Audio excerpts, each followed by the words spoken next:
Ben, je suis très content de te parler puis de te retrouver, puis donc de voir toi, dans quelle énergie tu es. Puis, Eh ben, écoute, moi, je suis dans toujours l'énergie créative ou créatrice. Il faut entreprendre. Je dirais que c'est riche d'enseignements sur le plan humain parce que bah, le monde ronronnait depuis plus de 50 ans sur une pensée linéaire et une action linéaire. Et toi comme moi, on savait qu'il y avait des changements drastiques qui risquaient de s'opérer assez rapidement. exact, exact, Et exact, puis en exact, finale, ça a lieu. exact, Et exact. donc, résultat des opérations, je crois qu'il est important de communiquer, de transmettre de l'information, de créer des prises de conscience, pas seulement autour du Covid et du masque, hein, parce qu'il y en a C'est plein. la superficie. C'est ça, c'est la superficie. Hein, C'est c'est ça. ça. On n'est pas dans l'archétype. Il y a des archétypes en dessous de ça. Hein, tu Oui, comprends? oui, oui, absolument. Oui, oui, Donc, oui, je oui. pense, je pense qu'il est beaucoup plus important de faire prendre conscience du choc que ça représente, parce que je, Exact, je exact, crois qu'il y exact. a. Et puis, c'était un peu l'objet de l'échange que je voulais avoir avec toi pour voir un peu comment toi, tu Mhm, ressentais les choses avec toute ton expertise et toute ton mhm, mhm. approche. Parce que, en fait, je pense que les gens sont inconscients du choc qu'ils ont vécu. Enfin, pour la plus grande majorité. Selon mon expression, le cerveau a cette particularité extraordinaire de produire ce que j'appelle des endomorphines verbales, c'est-à-dire on se raconte une histoire pour se Ouais, dire ouais, ouais, ouais, que tout va redémarrer, que tout va repartir, qu'il suffit de ouais, ouais, courber le dos et puis que ouais, c'est ouais, juste une période à passer, quoi. C'est un peu ouais, ouais, comme. ouais, ouais. Alors on peut comparer ça, évidemment. Moi, ça vient me chercher quand même assez loin parce que il y a quand même eu des périodes dans lesquelles ma famille a subi des choses assez importantes, notamment les périodes de la guerre. Et à chaque fois, si on lit l'histoire, c'est pas reparti comme avant. Il y a eu des changements drastiques, il y a eu des transformations qui se sont opérées, il y a eu Mhm. des évolutions ou des régressions qui ont Ouais, ouais, opéré. Et, ouais, voilà. Et ouais, exact, ouais, ouais. je pense qu'il y a beaucoup d'entrepreneurs ou d'employés ou de managers qui se racontent des histoires et qui n'ont peut-être pas saisi l'importance du moment et la nécessité peut-être de changer des choses, changer sa Mhm. vision, changer sa compréhension, etc. Je suis tout à fait d'accord avec toi, Didier. Puis moi, je trouve ça pertinent que tu replaces le choc dans ta propre vie. Et moi, je crois que ça, c'est un des éléments qui m'apparaît essentiel en ce moment, c'est que c'est un choc qui est planétaire, mais la tentation est grande de se faire englober dans la vague de choc collective et de ne pas prendre conscience de quelle est la musique, ma propre musique à moi dans ce choc-là. Comment moi, je, j'interagis avec ce qui arrive et je pense qu'il y a une occasion là tout à fait de s'arrêter puis de sentir sa propre vibration. Moi, j'aime bien faire le jeu de mots, Didier, avec l'écho vide. La Ouais, COVID, c'est un écho qui est vide. ouais. Donc, il n'y a rien dans ce vide-là. Il y a tout ce qu'on peut mettre. Donc, c'est une coquille vide qui reçoit toutes nos projections. Et donc, moi, de la façon dont je le travaille, c'est vraiment arrêtons-nous chacun et regardons en dedans de nous qu'est-ce que ça réveille comme peur et qu'est-ce que ça réveille comme rêve aussi, parce que c'est les deux possibilités. Le choc réveille j'ai peur, donc je protège, mais je suis conscient que ce choc-là me dit qu'il y a quelque chose de nouveau qui se prépare. Et donc, comment je manœuvre entre la peur et le désir. Et ça, moi, c'est mes deux grands thèmes en ce moment. C'est comment opérer avec la peur qui m'amène à protéger, puis le désir qui m'amène à créer. Alors, puis je le ramène vraiment dans une perspective personnelle. Toi, le choc, comment toi tu le vis? Comment ça se vit dans ton histoire à toi? Puis tu as tout à fait raison que c'est tout un enjeu de se raconter l'histoire qui correspond à notre réalité et pas se faire gober par la grande histoire collective qui risque, dans les COVID en ce moment, tu le vois, là, on risque soit d'aller dans du totalitarisme ou d'aller dans des nouvelles voies créatrices. Les deux sont là. Les deux possibilités sont Oui, là. je suis d'accord avec toi. Moi, je le vis comme étant un carrefour, si tu veux. Oui, oui, oui. Il y a un humoriste que tu connais sans doute qui s'appelle Raymond DeVos. Euh, Oui, j'adore. Oui, Et le carrefour. Est-ce que oui, que tu parles du carrefour? Ah, c'est génial. Ça faudrait. Ah, j'adore ça. voilà. Alors, si tu veux, moi, par rapport, parce que Ah, super. je m'intéresse à des milliers de choses, et ça, Oui.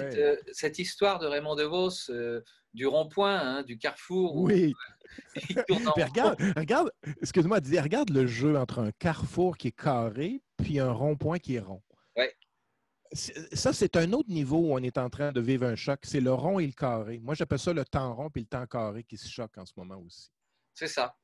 Et donc, Oui, oui. Ah, oui, vas-y, vas-y. ouais, ouais, moi, mon vécu, il est là. Il est de dire, bon, un certain nombre en fait, si tu veux, moi, ça fait 20 ans que toutes ces données-là, parce que j'ai eu des professeurs éveillés, parce que j'ai travaillé avec des gens éveillés, j'ai travaillé avec des gens qui faisaient de l'analyse sociologique, de l'analyse économique, etc. Et on savait depuis des lustres qu'il y avait des tendances, que qu'est-ce qui se passe? On s'aperçoit simplement que les tendances sont sur des valeurs et des valeurs humanistes qui, petit à petit, tranquillement, pas vite, prennent le dessus. Et là, il y a eu un coup d'accélérateur. Beaucoup de gens disaient, bon, on n'y est pas encore, on peut encore rester comme ceci, alors que je te parle vis-à-vis de l'environnement, vis-à-vis d'un certain nombre de choses, le respect de la nature humaine ou de l'humanité ou de l'humanisme, ça prenait gentiment, tranquillement conscience, mais et puis là, pchouf, il y a eu un coup d'accélérateur extraordinaire. Je trouve ça fantastique parce que peut-être qu'effectivement, ça va déboucher sur de la créativité humaniste, hein, avec toute cette donnée-là. Et puis, il y a aussi tout le questionnement de se dire, pourvu qu'on ne retombe pas dans le totalitarisme. Voilà. Ben, l'accélération, c'est l'enjeu de l'accélération. Puis tu sais, si on revient à des principes physiques très simples, là, pour Albert Einstein, là, tomber puis accélérer, c'est la même chose. Et donc, quand on accélère, la première question qui nous vient, c'est vers quoi j'accélère? Tu parles d'accélération. Il y a des gens qui vont accélérer encore plus dans le passé. Ils vont C'est ça. accélérer encore plus dans ce qu'ils connaissent. Oui. Et ils vont s'accrocher à ce qu'ils connaissent. Et effectivement, c'est le mouvement totalitarisme qui va empêcher le changement et qui va accélérer l'empêchement du changement aussi. Oui, ceci dit, si on lit l'histoire, ce n'est qu'un mauvais moment à passer. Parce Voilà, que exactement. Oui, oui, tout à fait. Tout à fait. Oui, oui, oui, oui. toutes les dictatures ont fini par tomber un jour ou l'autre. Puis tu utilises le mot tomber. Hein, donc, accélérer et tomber, là, c'est deux mots qui sont très, très proches. Et effectivement, si on accélère très vite vers une dictature, on va réaliser aussi très vite que ce n'est pas cette valeur-là qu'on veut aussi. Puis c'est curieux, parce que moi, ça correspond tout à fait au travail que j'ai fait avec Apprivoiser son petit dictateur. C'est-à-dire que la dictature, c'est d'abord à l'intérieur de nous qu'on l'a. C'est-à-dire quand on est animé que par la peur, eh bien, on est en dictature. Donc, Oui, une tout façon à de la fait. travailler, la dictature, c'est ça, c'est de quoi tu as peur. De quoi Oui, tu as oui. peur, puis prends-en conscience, parce que c'est vers ça que tu vas accélérer, versus qu'est-ce que tu désires. Fait que, oui, oui, tout à fait. Les enjeux en ce moment d'accélération, puis je le vois, l'accélération, puis avec ça, l'accélération, il y a bien sûr la technologie qui vient avec. On a des techniques d'accélération du changement. Puis là, ben, tu te souviens, quand tu étais ici chez moi, on avait un peu rigolé un peu des coachs. Puis bon, là, les coachs sont un petit peu mal pris parce qu'ils veulent nous faire accélérer vers du changement, mais en même temps, si on accélère trop dans le changement, on tombe prisonnier des techniques qui nous font accélérer vers le changement et donc on tombe dans le paradoxe de justement de la technicalité. Ce que ça met en évidence, c'est que nous sommes prisonniers, mais nous sommes nos propres geôliers. Voilà, exactement. Oui, tout à fait. Oui, oui, tout à fait. C'est pour ça que Euh, ça commence par soi. C'est pour ça que ça commence vraiment par ça. C'est pour ça que moi, je veux dire, le COVID pour toi, qu'est-ce que ça réveille en toi? Hein? Reviens d'abord à ta vie, à toi. Hein? Ce que ça réveille en moi, c'est, eh ben, je reviens à ce que tu viens de dire sur, c'est que j'ai envie d'accélérer le mouvement vers la Oui, créativité et vers la vers la libération. créativité. Et Ouais, puis en même ouais. temps, quand je vois tous ces gens qui m'ont l'air soumis, qui m'ont l'air ouais, soumis à la doxa des médias, ou Mhm. tout ce que je me dis, Mhm. mon Dieu, que ça va être triste pour eux de réduire leur vie sans Ouais, réfléchir, sans prendre conscience de toutes les opportunités qui s'ouvrent. Et en ouais. même temps, quand on leur ouvre la porte à de nouvelles opportunités, peut-être simplement à se rencontrer, à réfléchir autrement, à essayer de prendre conscience de différentes choses et de différents potentiels qu'on a chacun soi, et puis que Mhm. si on les mettait ensemble, parce que je pense que c'est ensemble qu'on s'en sortira, Oui, et non pas oui, oui, oui, individuellement, Mais une prise de conscience individuelle, quand on se regroupe, peut créer quelque chose où je me dis, on ne peut pas laisser le monde s'effondrer comme ça. Et d'un autre côté, je veux dire, tu ne peux pas forcer un âne à boire s'il n'a pas soif. Non, tu peux lui aider à prendre conscience de sa soif. De quoi tu as soif? Parce que l'âne, il va avoir soif, de vinaigre et il va croire que le vinaigre qu'il veut boire est ce qui va le désaltérer. Et nous, on a un travail à faire. Puis ça, c'est tout le travail, si tu me permets, la référence de René Girard sur le désir mimétique. René Girard a beaucoup travaillé le désir mimétique. Qui est dans le fond qu'on désire ce que les autres désirent. On ne prend pas le temps de désirer ce que nous, on veut désirer. Il y a une plus grande facilité à désirer ce que les autres désirent. Oui, absolument. Pour réveiller la soif de quelque chose qui va réellement désaltérer l'individu, il y a un travail à faire tout à fait. D'abord, dans notre propre soif, comme tu le dis, j'ai soif d'accélération vers la créativité. C'est d'abord ça. De quoi tu as soif, puis tes valeurs aussi. Moi, je suis tout à fait en phase avec toi que de désirer des valeurs qui sont humaines, des valeurs humanistes, c'est fondamental en ce moment.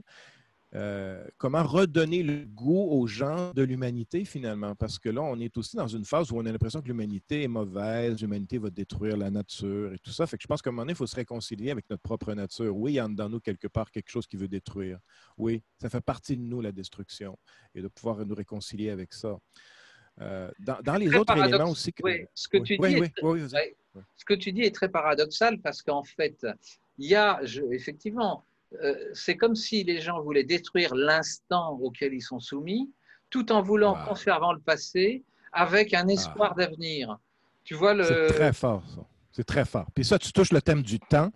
Puis ça, c'est une autre question qui est fondamentale. Moi, j'ai beaucoup travaillé à la question du temps. D'ailleurs, si tu as une chance d'aller voir le film Tenet, le dernier film de Christopher Nolan, moi, je le travaille beaucoup. Là.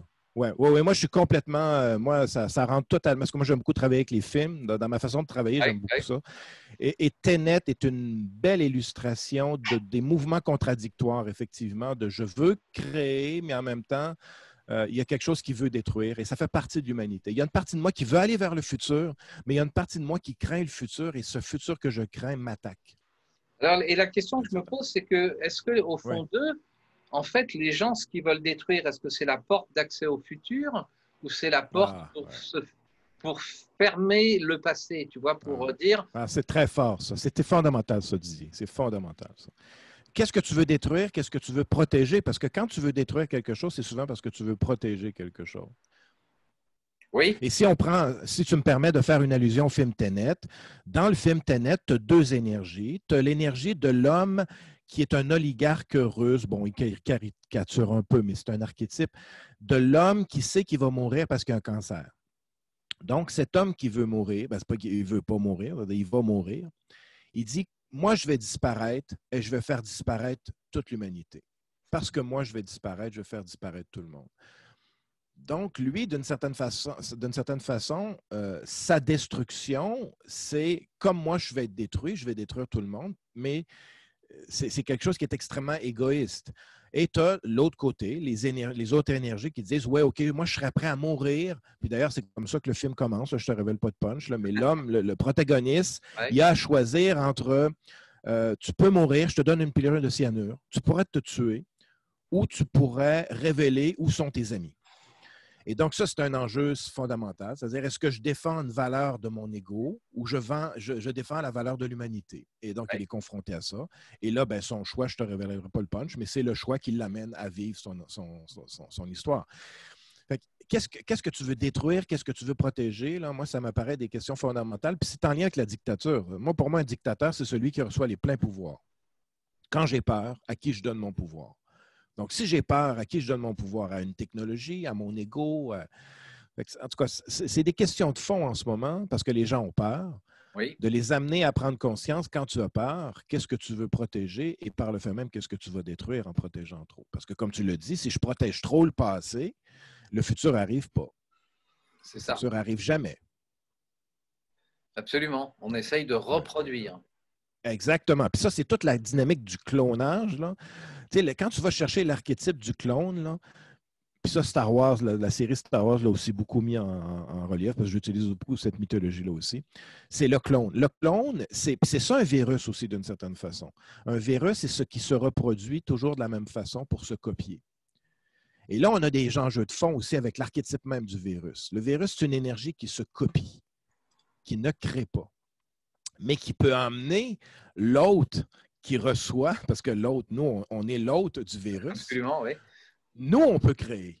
Nous, on peut créer quelque chose avec l'énergie de copiage. Fait que quand on va dans les archétypes, là, il y a ça aussi en ce moment. Le virus qui se copie, des humains qui veulent se copier, des humains qui veulent refaire que ce qu'ils connaissent, ou d'autres humains, comme je sens que tu es dans cette énergie-là, qui sont ouvertes à l'altérité, à l'autre, au différent, à l'imprévu. À ça. Fait que on peut aussi ramener ce débat-là aussi. Quand il t'arrive du chaos dans ta vie, est-ce que tu veux reproduire ce que tu connais ou tu t'ouvres à ce que tu ne connais pas?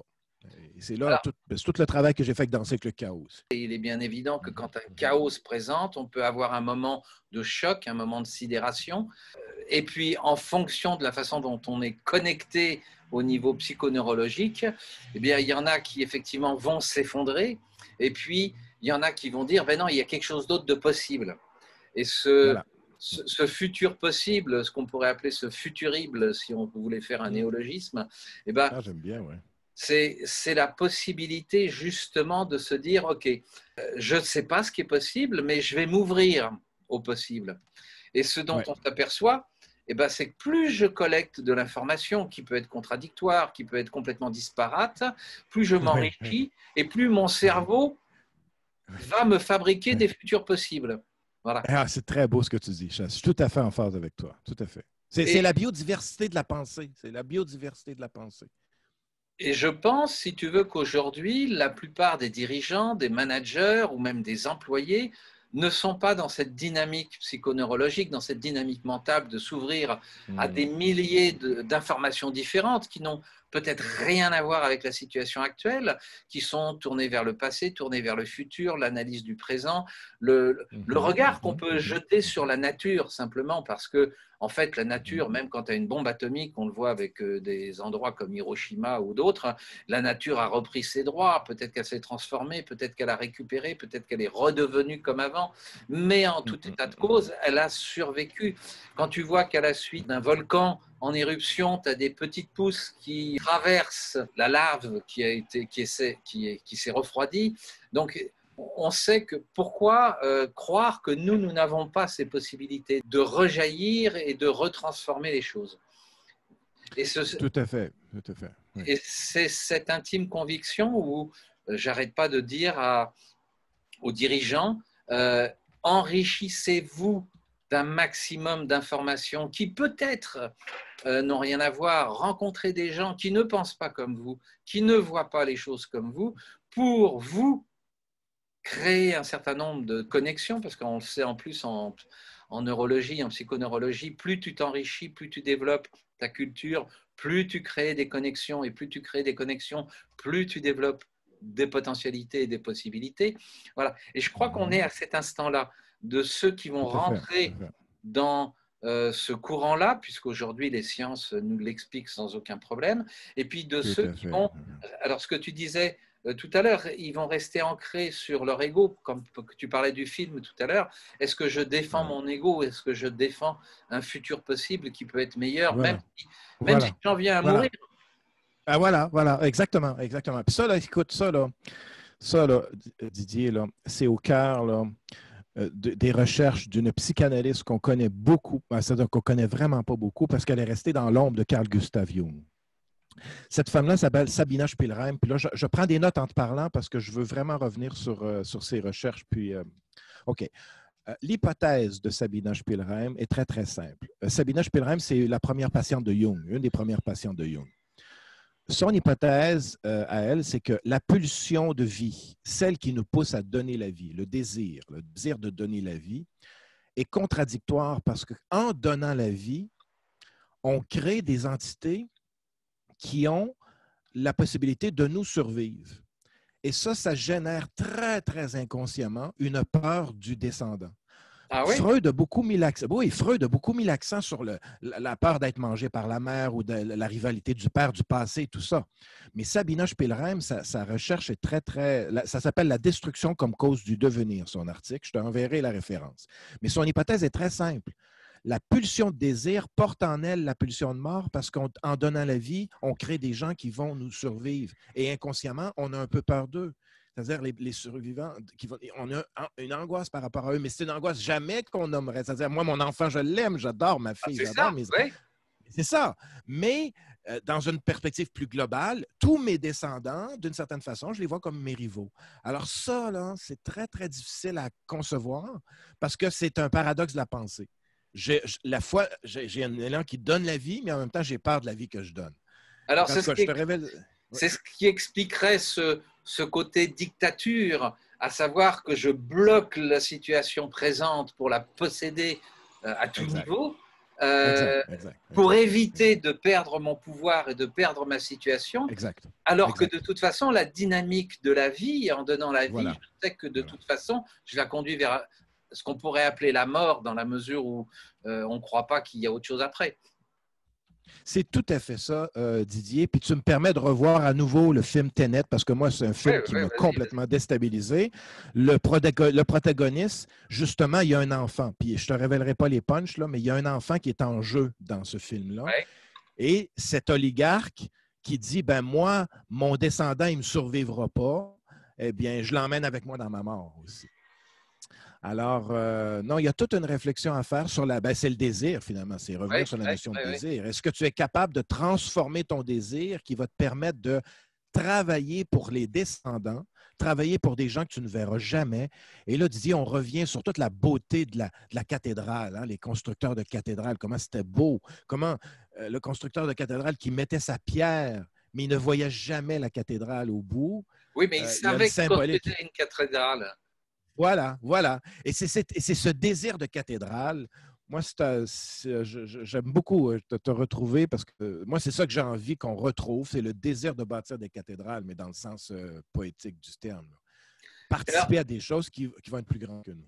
Qu'est-ce que tu donnerais, toi, comme avis, comme conseil à tous ces dirigeants qui ont un pouvoir malgré tout? Un pouvoir de construction, un pouvoir de créativité, et qui peut-être n'en sont pas conscients, ou peut-être que même ça leur fait peur, ce pouvoir. La question, la peur de son pouvoir est fondamentale. En fait, moi, par rapport aux gens que je rencontre, puis moi, c'est sûr que moi, c'est plus dans un bureau individuel, Oui.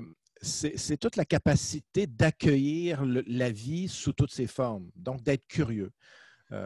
Moi, je recommande beaucoup la curiosité pour tout ce qui est vivant. Tout ce qui est vivant, incluant des facettes que j'aime pas trop voir et ces dimensions-là de moi à l'intérieur de moi. Donc, la première question, c'est soyons curieux. Est-ce que je suis curieux de tout ce qui est vivant?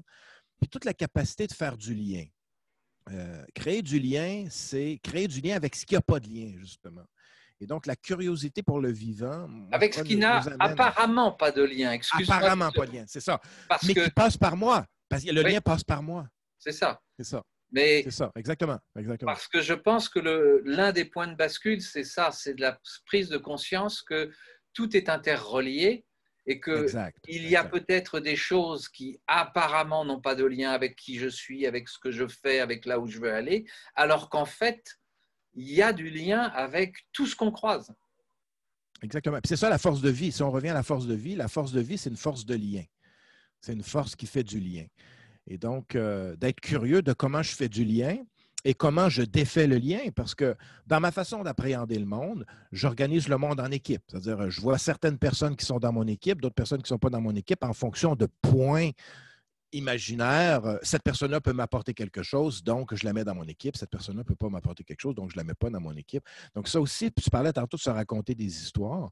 C'est important de s'arrêter et de dire, là, tu te racontes une histoire que lui est dans ta gang, lui n'est pas dans ta gang. Comment tu fais pour savoir qu'il est dans ta gang, pas dans ta gang? Donc, s'arrêter puis de justement voir comment on divise le monde. Puis ça, moi, c'est ce que je pense que le chaos permet ça. Le chaos permet de voir les points de division du monde, puis de s'arrêter et de dire est-ce qu'on veut continuer de voir les divisions comme ça ou on veut créer des points de jonction un peu plus clairs. Puis d'ailleurs, moi, ça m'amène à... Oui, vas-y. Si je reprends ce que tu viens de dire par rapport à l'économie, plus j'ai de points de jonction, plus j'ai d'interactions avec des choses qui peut-être sont disparates ou qui peut-être sont différentes, et plus je veux pouvoir créer de la richesse. Et là, la richesse prend tout son sens parce que nous, on a mis un point de division dans la richesse qui s'appelle l'argent Oui. et c'est devenu un grand point de division plutôt qu'un point de jonction. Si on veut aller plus loin que le point de division de l'argent, il faut se demander c'est quoi qui est l'or? C'est quoi qui est de l'or? Puis là, à ce moment-là, on a... Pour moi, Ben personnellement, par voilà. rapport à ce que Ben j'en oui. sais, c'est Ben oui. l'interaction qui est le point de création de valeur. Non seulement c'est l'interaction, mais c'est-à-dire, si tu me permets, Didier, si tu vas encore plus loin au niveau des mécaniques physiques, de la physique quantique et tout ça, c'est l'intrication. C'est-à-dire, l'intrication, c'est je suis capable de m'intriquer à tout, même si c'est loin dans le temps, même si c'est loin dans l'espace. Alors, pour créer des nouvelles formes de richesse, c'est des liens d'or. Comment je crée des liens d'or avec, justement, ce qui apparemment ne va pas ensemble? Puis, je pense que dans la crise actuelle, on a à réfléchir sur tout à fait la notion de richesse. C'est quoi qui fait que je suis riche? Est-ce que c'est l'argent ou c'est l'or? Et c'est quoi l'or pour moi? Oui. Puis là, on revient au Graal, on revient avec une mythologie un peu. Moi, j'ai une mythologie un peu chevalière, tu vas me dire. Là. Mais oui, qu'est-ce qui donne de la valeur en temps de crise? Qu'est-ce qui donne de la valeur en temps de crise? Eh bien, c'est exactement ce que certains gouvernements interdisent. C'est l'interaction sociale, l'interaction humaine, parce que c'est ça qui Super, fait de la Didier. richesse. Non, mais ça veut dire, Didier, si tu me permets, là, la distanciation sociale, là, ça crée un désir de lien jamais vu sur la planète. On peut le voir sous deux angles. On peut le voir sur le gouvernement m'empêche de me lier ou le gouvernement est en train de me dire que ce qui est vraiment important, c'est mon lien à l'autre. Et d'en prendre conscience quand je suis privé de l'autre. C'est l'effet systémique. Hein? J'adore ça. Oui, oui, tout à fait. Puis, tu sais, là, moi, là, je réagis à tous ceux, les complotistes.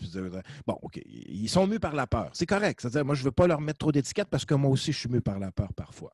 Mais quand le gouvernement me dit que je dois être à 2 mètres de distance, moi, je m'arrête puis je me dis, toi puis moi, Didier, ça serait qui les 2 mètres qu'on voudrait mettre entre nous?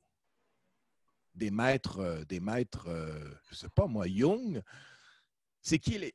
Puis moi, je t'invite d'ailleurs, Didier, à un premier jeu qu'on pourrait faire ensemble. On fait des promenades des 2 mètres. C'est ça. C'est-à-dire, on se promène à 2 mètres. C'est-à-dire, il y a moi, toi, puis on invite 2 mètres entre nous. Ouais, ben, je suis d'accord, on peut faire venir Jung, il n'y a aucun problème. Superbe. Puis toi, qui tu ferais venir, toi, autre que Qu'est-ce que je Jung? ferais venir? Parce que j'en ai pas mal quand même. Si, il y en a un que j'aime bien. Comment? Attends, je cherche son nom. Les surréalistes, André Breton? Oui, André Breton. Oui, oui, tout à fait. Ben Super. oui. Alors, imagine, Didier, qu'on se fait un Zoom. On se fait un Zoom ensemble et on se fait une promenade des 2 mètres où on met une question au centre. Justement, qu'est-ce qui donne de la valeur? Mettons, on s'installe dans notre Zoom. On le fait à 2, on le fait à 4, on le fait à 8. Qu'est-ce qui donne de la valeur? Puis on arrive, puis qu'est-ce que Jung dirait de la valeur? Qu'est-ce qu'André Breton dirait de la valeur? Et à travers notre propre vision de Jung et André Breton, on crée une dynamique ensemble où on fait en sorte que nos 2 mètres de distance deviennent un 2 mètres de jeu, tu comprends? Ouais. Parce que, en tout cas, tu me vois jouer un peu sur les autres, là, mais autrement dit, c'est ça pour moi la créativité. C'est le gouvernement, il me dit, j'ai pas le droit d'être à plus de 2 mètres de distance, ben, je vais jouer avec ça. Je vais jouer avec le 2 mètres, puis je vais le transformer en... Absolument. Sachant que, Okay. et c'est vrai que les travaux de Jung à une certaine époque, pour certains, c'était surréaliste. Tout à fait, tout à fait. Et aujourd'hui, même encore aujourd'hui, c'est-à-dire, en tout cas, ben, tu vois, c'est ça, là. Quand le gouvernement te dit de faire quelque chose, il y a d'autres façons qu'aller. Tu sais, la manifestation là, dans la rue, là, c'est intéressant. Mais il y a lieu de faire de l'art. Moi, j'appelle ça, c'est du bizarre. Tu sais, c'est de l'art du bizarre. Les surréalistes, c'est un peu ce qu'ils ont fait aussi. Fait que tu vois, là, on arrive dans quelque chose de concret. Moi, c'est quelque chose que j'aimerais te proposer, c'est-à-dire, je vais commencer ça. Moi, puis on peut le faire physiquement, c'est-à-dire, moi, j'ai une petite forêt ici, la forêt Tékenondé, où je fais des promenades de 2 mètres, où on peut le faire par Zoom. Alors ça, tu vois, ça pourrait être une première chose qu'on pourrait mettre de l'avant concrètement, puis on explore comment ça va, en jouant avec la contrainte. L'idée ici, c'est on joue avec la contrainte. C'est un grand détour pour répondre à ta question tout à l'heure. Qu'est-ce que je recommanderais à des entrepreneurs? Mais jouer avec la contrainte. Mon idée, c'est justement d'arriver à réunir cette collectivité qui veut jouer avec la contrainte et qui veut faire de cette contrainte un instant de créativité. Parfait, super. Et donc, c'est vraiment d'inviter les gens à dire, bon, bah, on va faire un live, webinaire, etc.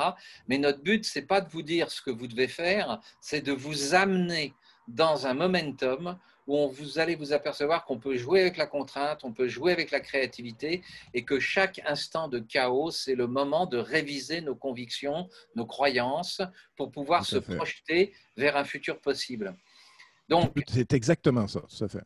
Est-ce qu'on veut faire exploser la porte du futur ou est-ce qu'on veut fermer la porte du passé ou est-ce qu'on veut retenir de toute force la porte du passé et ne pas… Mais je t'arrête. Oui, mais je t'arrête tout de suite. Qui te dit que c'était une porte? C'est peut-être un portail.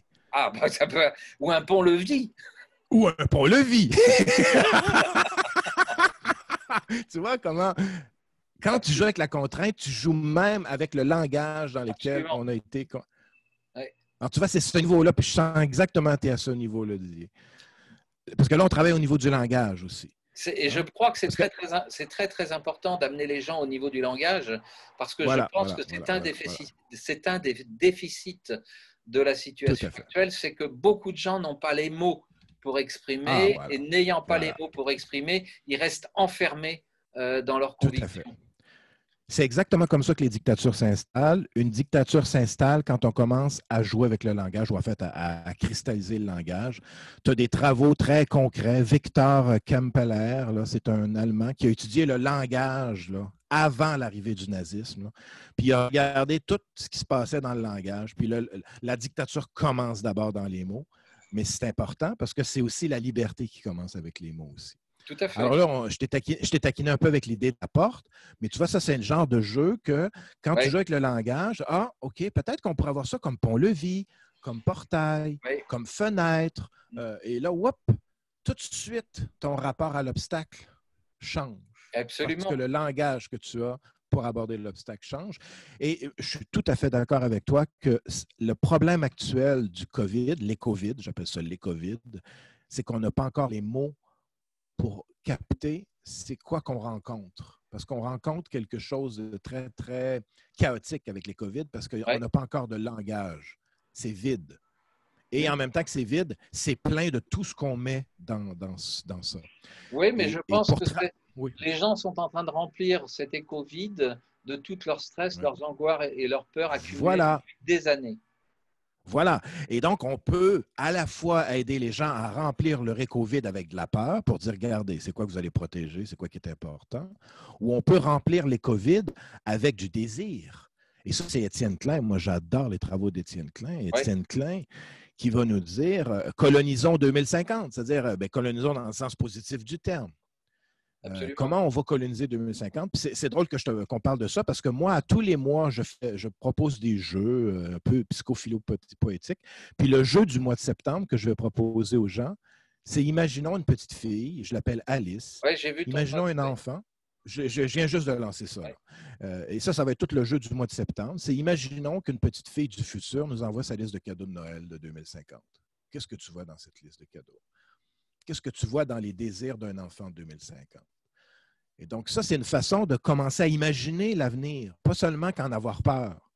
Parce que si on n'a que peur de l'avenir, on va coloniser l'avenir qu'avec la peur. Et si on proposait de commencer par remplir notre valise ou notre sac à dos des mots qui sont les clés pour ouvrir le portail? Génial. Oui. Arrêtons-nous. Puis, mettons que tu vas en 2050, toi, Didier. T'emmènes quoi?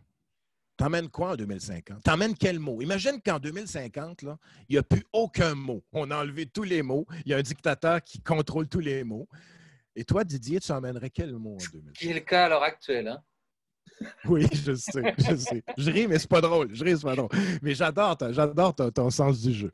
Imaginons un deuxième jeu, donc Alice et Odin, mais imaginons qu'on fait notre valise pour 2050. On s'en va en 2050 ensemble. Quel mot je mets dans ma valise? Le premier mot que je mets dans ma valise, c'est confiance. Superbe. Et ensuite, Super. je Et mets... pourquoi? Et pourquoi? Non, non, dis-moi pourquoi. Je veux savoir pourquoi tu mets ça. Parce que là, tu n'as pas beaucoup de place dans ta valise. Tu t'en vas en 2050, tu n'as pas beaucoup de place. OK, tu es confiné. Là. Pourquoi confiance, Didier? Parce que, alors pour plusieurs raisons. La première, c'est que je suis intimement persuadé que 99% de l'humanité, ce sont des gens sains et honnêtes. C'est ce que ma grand-mère appelait des braves gens. Dans le genre brave, dans le genre ils ont du courage, Mhm. ils sont, Mhm. ils sont besogneux, ils sont prêts à donner, ils sont prêts à partager. D'ailleurs, on le voit, dès qu'il y a une catastrophe, le partage humaniste Mhm. se fait spontanément. Je veux dire, c'est resté encore ancré dans l'ADN de chacun. Donc, euh, donc je crois qu'on peut avoir confiance dans tout le monde. Bon, bien sûr, il y a des délateurs, bien sûr, il y a des jaloux, mais je pense Mais que est-ce que, justement, si tu amènes confiance dans ta valise, là, est-ce que tu as aussi confiance que quelque part dans le délateur, il y a un être humain? oui, je pense qu'il prendra conscience de son geste Superbe. et il prendra. Je Superbe. suis intimement convaincu Superbe. qu'il y a une élévation des consciences à l'heure actuelle et que Superbe. ceux qui Superbe. sont enfermés dans le passé vont être des délateurs, mais ils auront. Tu sais, c'est comme la période de l'après-guerre 39-45 en Europe et c'est extraordinaire parce que il y a eu un nombre de collaborateurs, il y a eu un nombre de Oui, délateurs absolument oui, incroyable oui, en France, mais oui, oui, subitement oui. après-guerre, il y avait des résistants qu'on ne connaissait pas, qu'on n'avait jamais vus, et beaucoup de gens se sont Superbe. identifiés aux résistants. Génial, Didier. Écoute, Alors, j'ai des frissons à t'entendre, Didier. tu J'ai comprends? des frissons. Donc, les Je gens comprends tout à basculent, fait. les gens basculent Voilà, vers voilà, le bien. voilà, Est-ce qu'ils, parce voilà, qu'ils ont eu honte d'avoir été délateurs? Est-ce qu'ils ont eu honte de pas d'avoir voilà, été collabos? voilà. Est-ce qu'ils ont eu honte de n'avoir rien fait? Mais tu sais Ben, qu'aujourd'hui, ben, ben, en ouais, psychogénéalogie, il y a des familles qui sont encore marquées par cette période tout d'avoir à eu des fait. Et grands-parents, des tout à fait. Et arrière-grands-parents. oui, puis vous avez ça en France. Vous avez les malgré nous. Hein, en France, vous avez les malgré nous. Souvent, dans la même famille, il y avait des gens qui étaient du côté des Allemands, du côté. Donc, ces fractures-là qu'on porte à l'intérieur de nous, c'est d'abord des fractures de langage. Parce que avant d'enfermer quelqu'un dans le mot collabo, euh, j'ai déjà une vision de lui. C'est-à-dire, quand je C'est ça, mets l'étiquette exactement, de collabo, absolument. voilà. Et donc, c'est pour ça que j'aime beaucoup ton mot confiance, parce que mettons que tu pars juste avec un mot dans le futur, puis tu amènes confiance. Quand tu vas arriver devant quelqu'un, puis la tentation va être de l'appeler le collabo ou de le délateur, tout de suite, avant de lui attribuer ce mot-là, il y a déjà de la confiance que en dessous de ce mot-là, il y a un être humain. C'est ça. Il y a Et d'abord un être humain. il a eu une action qui peut-être n'était pas Oui, humaniste. Il a fait une voilà, voilà, erreur. voilà, Tout le voilà, monde a le voilà, droit de voilà, faire une voilà, erreur et on a le droit de voilà, voilà. pardonner. Et je pense que le pardon est fondamental, si tu veux. Oui, Pour oui, moi, il y oui. a un film, puisqu'on revient sur les films et que tu adores les films, c'est Invictus, avec le Ah, rôle ah de oui, oui. Nelson C'était Denzel Mandela. Washington. C'est Et Denzel Washington? C'est qui joue Oui, c'est Morgan Freeman. Freeman. Oui, Oui. Freeman. Oui, oui, Et, Freeman. OK, oui. et Oui. si tu veux, il y a un passage que j'ai d'ailleurs découpé parce que je m'en sers dans les formations pour montrer que Mm. le pardon renforce l'âme. Le pardon, Ouais, c'est ouais, ouais. vraiment la puissance que l'on a de pardonner aux autres et de dire bah, tu es quelqu'un de confiance, tu es quelqu'un Voilà, de voilà. bienveillant fondamentalement. Tu as fait une erreur parce que tu as eu peur, tu as été pris par tes peurs et tu as cru qu'en étant éventuellement délateur ou collabo, ça allait te sauver. Mais c'est pas grave, on peut comprendre cet instant-là. Maintenant, on passe à autre chose. Et c'est tout à fait ça, le pardon. Ça va tout à fait dans le sens, moi, ce mot-là, comment je l'avais entendu aussi, j'avais entendu une conversation entre Éric Emmanuel Schmitt et quelqu'un d'autre à un moment donné, il parlait du pardon. Puis ce qu'il disait, c'est que le pardon, ça va tout à fait dans le sens de ce que tu dis, c'est que je sais qu'il y a un geste que tu as posé qui me fait mal. Oui, Je ne le nie pas. Il y a quelque chose que tu as fait qui me fait mal.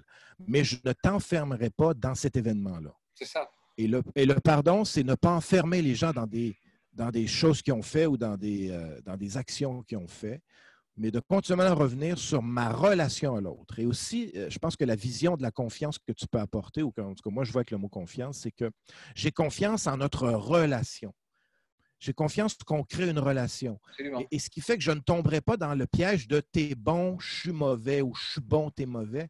Notre relation, c'est une relation où on la base sur la confiance. Alors, ça, quand tu amènes ce mot-là dans le futur, ça devient un mot valise.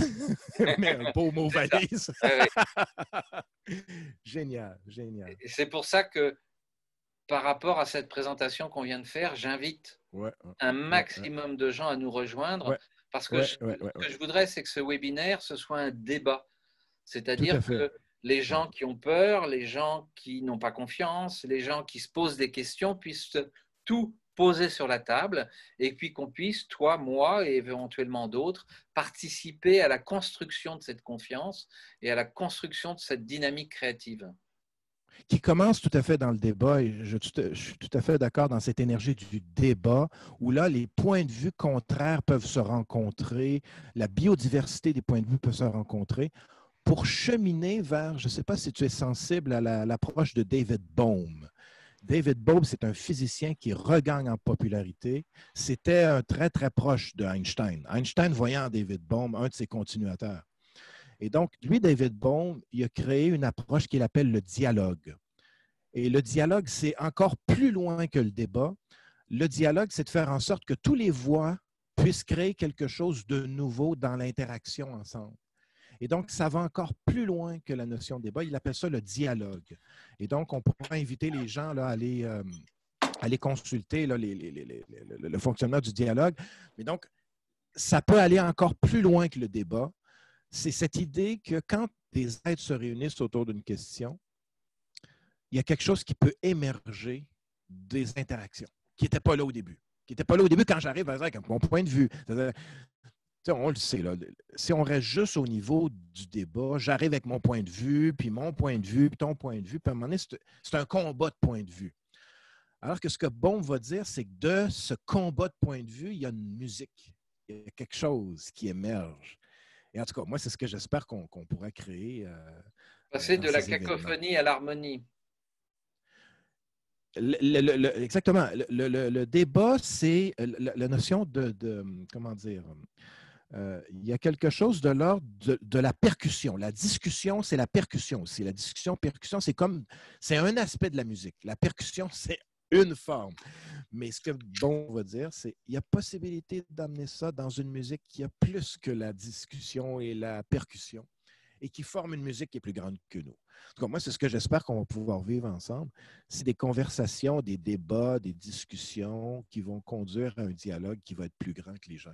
On va reprendre donc le théorème physique que la somme dans ce type d'intervention ou de réunion, la somme des individus est plus riche que le seul nombre des individus.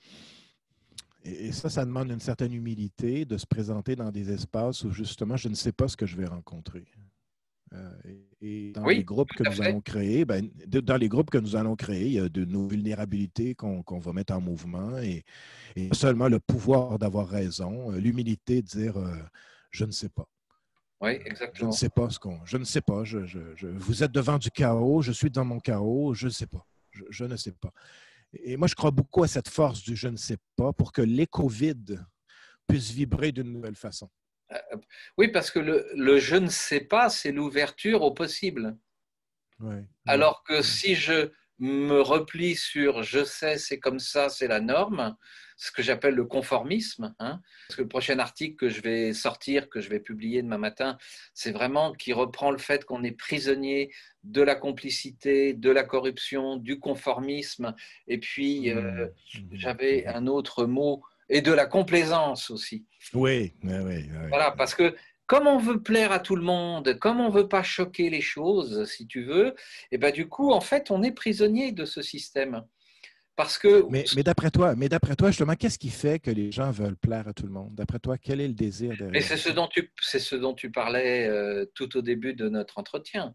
C'est juste, c'est le fait d'appartenir à un groupe, d'appartenir à une Voilà, tribu. voilà, voilà, C'est vraiment cette notion de je veux pas être rejeté, j'ai peur de me retrouver seul face à moi-même, et puis de voilà, devoir réfléchir, et puis d'ouvrir mon cœur, mes pensées, puis de me rendre compte que je me suis trompé, ou de me rendre voilà, compte qu'en voilà, fait je ne fais que suivre la doxa et que je vais dans le mur, mais bon, comme on y va tous exact, exact. ensemble, c'est pas grave, quoi. Voilà, c'est pas grave. Mais voilà la gravité. Et là, on revient à la gravité. C'est pas grave si on va tous dans le mur. Ouais, mais si on va tous dans le mur, là, la gravité de frapper le mur en masse, ça devient grave. C'est Et ça. donc là, il y a la notion de gravité, il y a la notion d'effet de masse. Et je rebondis sur les mots parce que le désir de conformisme, aujourd'hui, il est déguisé, il est masqué dans un individualisme de masse. C'est ça.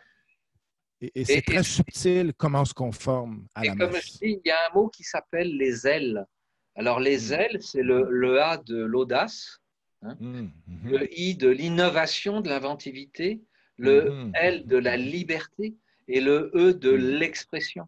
C'est-à-dire, si nous mhm, mhm. exprimons notre audace, notre innovation, notre inventivité de façon libre, eh ben, on va créer quelque chose. Est-ce qu'on va dire des bêtises? C'est pas grave. Est-ce qu'on va oser La des gravité des bêtises, il n'y a pas de gravité dans les bêtises quand on choses? les assume.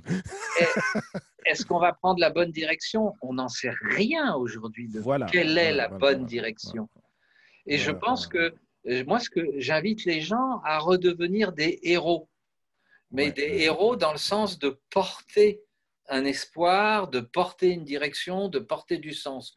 Est-ce que c'est le bon sens, la bonne direction? On n'en sait rien. C'est toujours par rapport, ben, c'est toujours par rapport à quoi? La notion de sens, c'est toujours je vais quelque part par rapport à quelque chose. Donc, je pense que il faut régulièrement s'arrêter et dire, OK, je vais dans le bon sens par rapport à quel désir? Par rapport à quoi? Par rapport à quelle valeur? C'est ça. Est-ce que Alors je vais voilà, dans le bon sens par rapport à quelle valeur? La valeur de l'humanité. Est-ce que je vais plus dans le valeur? Hein, c'est ça la notion de sens.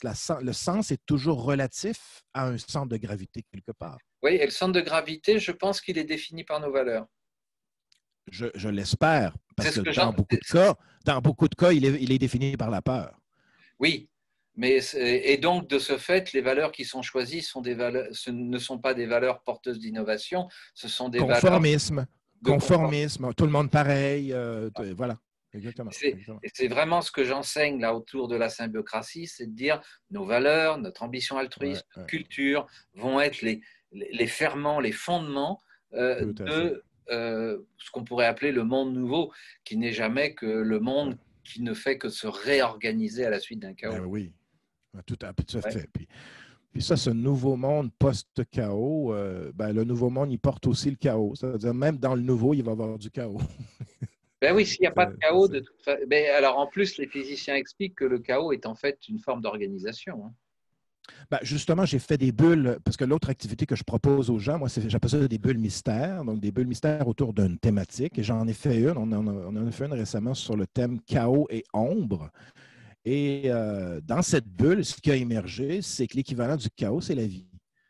C'est-à-dire, Oui, le chaos, c'est un mouvement de vie. Et on peut dire que, puis d'ailleurs, dans l'étymologie du chaos, c'est un bâillement. Et on peut dire que lorsque la vie s'endort, lorsque la vie s'arrête, elle bâille, un bâillement chaotique, donc une ouverture chaotique. Donc, le chaos apporte la vie, mais cette vie a besoin d'être orientée parce que c'est comme si on laisse le chaos, c'est-à-dire le chaos peut nous organiser aussi. Donc, il y a une danse avec le chaos, ce que j'appelle danser avec le chaos.